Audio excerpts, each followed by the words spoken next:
Saint ভিনসেন্টের আর্নসভেলে সবশেষ practice সেশনে বাংলাদেশ দল মাঠে এসেই উইকেট দেখতে চলে গেছেন দুই কোচ চন্ডিকা হাথুরুসিংহে এবং নিক পোথাস।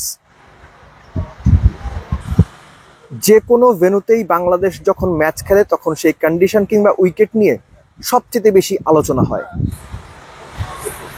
নেপালের বিপক্ষে শেষ ম্যাচের আগে সেই আলোচনা হয়তো আরও গতি পাবে, কেননা নেপালের সবশেষ পারফরমেন্স সাউথ আফ্রিকার বিপক্ষে এই মাঠেই।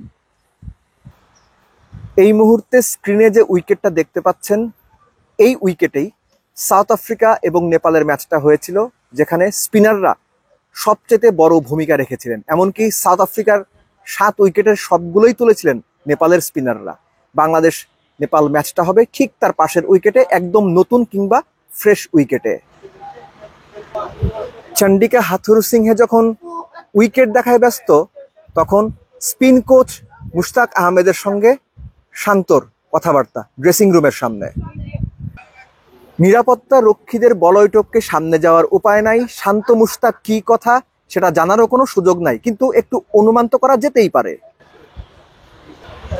স্পিন দিয়ে নেপাল যেভাবে সাউথ আফ্রিকাকে চেপে ধরেছিল, নেপালের স্পিন অ্যাটাককে মোকাবেলা কিংবা তাদেরকে ভালোভাবে হ্যান্ডেল করার জন্য বাংলাদেশের ব্যাটারদের অবশ্যই একটা বড় পরীক্ষা দিতে হতে পারে। শুধু ব্যাটসম্যানরাই বা কেন, নেপালের ব্যাটারদেরকে নাভিশ্বাস তুলতে হয়তো এই উইকেটে স্পিনাররাই একটা বড় ভূমিকা রাখলেও রাখতে পারেন। সেই কথাই কি স্পিন কোচ মুশতাকের সঙ্গে আলোচনা করছিলেন শান্ত?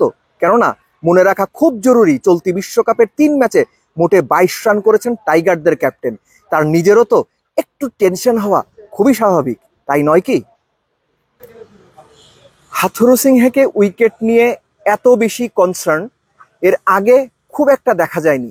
প্রায় 20 মিনিটের মতো সময় তিনি নেপাল বাংলাদেশ ম্যাচের ভেন্যু সেন্ট ভিনসেন্ট এবং গ্রেনাডিনসের যে আর্নসভেল স্টেডিয়াম সেটার উইকেট দেখলেন। কি বুঝলেন তিনিই খুব ভালো জানেন। কিন্তু একটা ব্যাপার নিশ্চিত, সাউথ আফ্রিকার বিপক্ষে নেপালের পারফরমেন্সের পর নেপাল দলটাকে বাংলাদেশ কোচ, ক্যাপ্টেন এবং পুরো বাংলাদেশ দল আগে যেভাবে চিন্তা করেছিল কিংবা আগে যেভাবে তাদেরকে মোকাবেলা করার সিদ্ধান্ত নিয়েছিল, সম্ভবত সেই সিদ্ধান্তের জায়গাটাতে কিংবা সেই ভাবনার জায়গাটাতে একটা বড় সড় পরিবর্তন এসেছে। নেপালও এখন বাংলাদেশের কাছে যথেষ্ট শক্তিশালী প্রতিপক্ষ। শুরুতেই বলছিলাম বাংলাদেশ এবং নেপালের ম্যাচটা হবে একেবারে ফ্রেশ কিংবা নতুন একটা উইকেটে। ফ্রেশ কিংবা নতুন একটা উইকেটে খেলা হওয়ার সবচেয়ে বড় সুবিধা, সেটা আনইউজড পিচ হওয়ার কারণে ব্যাটারদের জন্য তুলনামূলক একটু বেশি সুবিধা থাকে। উদাহরণ হিসেবে বলা যায়, 10 বছর পরে যখন এই সেন্ট ভিনসেন্টের আর্নসভেলে বাংলাদেশ নেদারল্যান্ডস ম্যাচটা হলো, সেটা কিন্তু তুলনামূলক ভালো ব্যাটিং উইকেট ছিল।